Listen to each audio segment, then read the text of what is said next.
been really good ones. I like them. I actually have a dog, so I like the walking your dog each day, and I'm in school as well, getting my doctorate. So a lot of times I'm staring at the screen, so I'll take a break and I'll dance to my favorite music. That helps me release the tension from life. And I'll stop you there. Okay.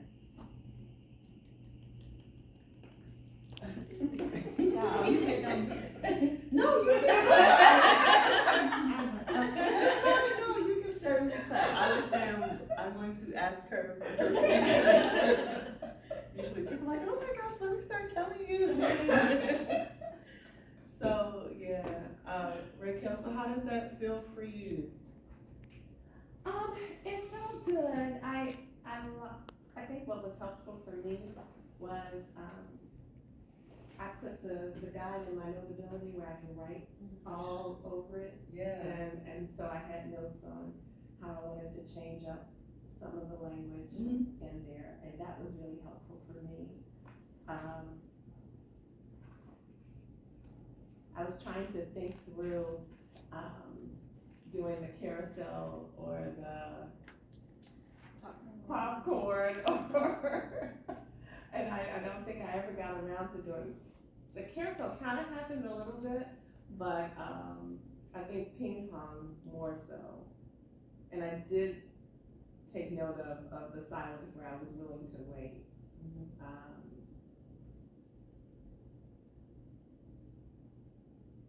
Is there anything you feel like you would have done differently next time?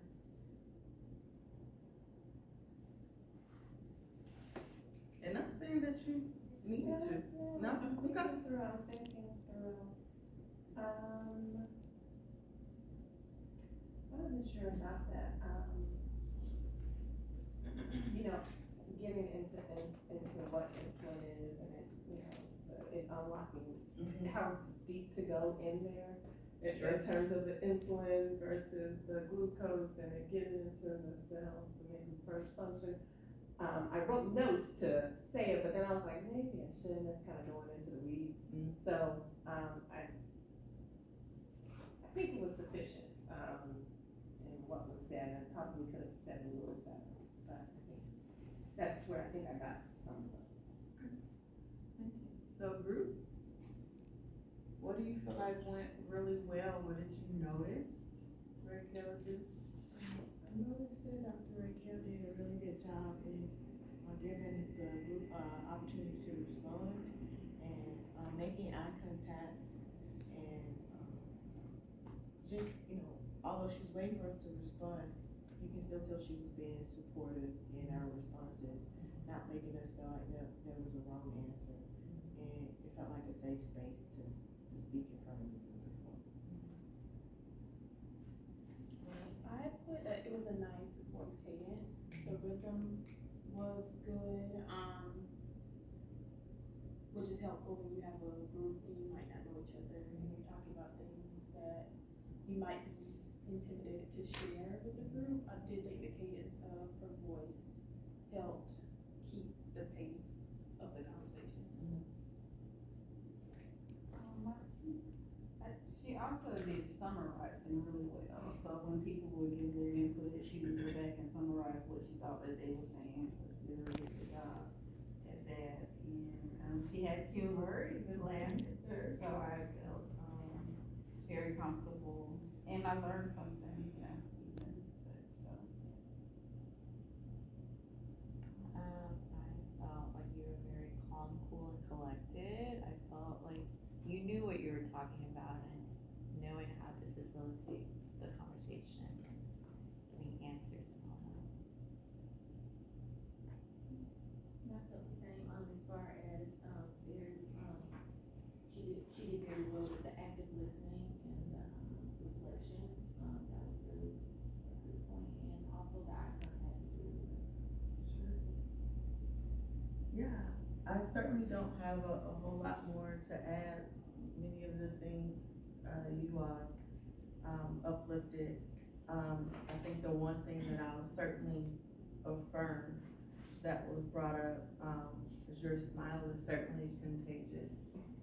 So it can change the dynamic of like a conversation, and so I found myself, when I was looking at you, I was like, yeah, and I started smiling and leaning in too, so it almost, felt like a hug.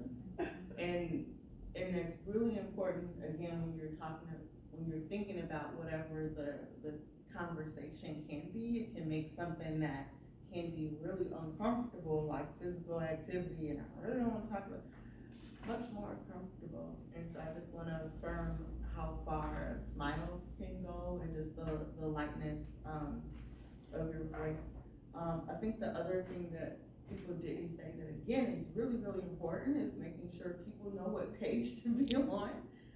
You would be surprised how often people get lost, in the book, and so you said it and then you waited and then looked around to see where people were, and so that's a really good habit to build into. So all in all, I have a question for you, Todd. Has it been challenging for people, because the page numbers start over with every module, that if you're not in the right module, you could be on the wrong page? yeah, and I think that may be more of a logistical in how we can think through like how things are structured, so that may be tied more to the other question around how do we share materials, because it really depends on what some of that looks like. But I know we said that we're gonna talk more about, will we do it as a manual, and we can talk more about what that looks